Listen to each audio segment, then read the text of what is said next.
నల్గొండలో నూతనంగా నిర్మిస్తున్న ప్రభుత్వ వైద్య కళాశాల భవనాన్ని వచ్చే నెల చివరి నాటికి పూర్తి చేసి ముఖ్యమంత్రి చేతుల మీదుగా ప్రారంభిస్తామని రాష్ట్ర రోడ్డు భవనాలు సినిమాటోగ్రఫీ శాఖల మంత్రి కోమటిరెడ్డి వెంకటరెడ్డి తెలిపారు.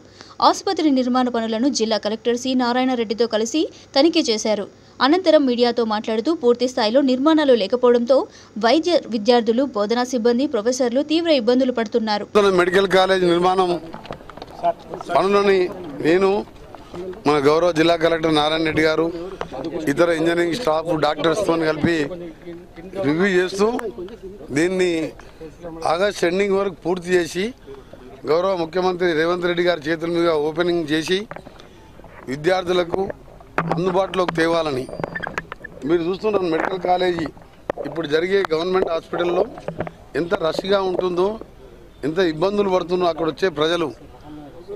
మన హాస్పిటల్ ఉస్మానియా, గాంధీ, కాకతీయ ఎంజిఎం తర్వాత ఎక్కువ పేషెంట్ వచ్చే హాస్పిటల్ మనది. ఇన్ పేషెంట్ కానీ, అవుట్ పేషెంట్ కానీ. దాంతోపాటు నల్గొండలో విపరీతమైన ప్రైవేట్ హాస్పిటల్స్ వచ్చినాయి.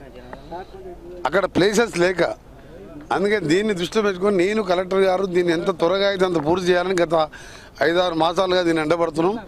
ఫైనల్గా పనులన్నీ కూడా 95% పూర్తయినాయి. ఒక గర్ల్స్ హాస్టల్ కూడా సెప్టెంబర్ ఎండింగ్ పూర్తి చేస్తామని చెప్తున్నారు. దాన్ని కూడా త్వరగా పూర్తి చేయాలి.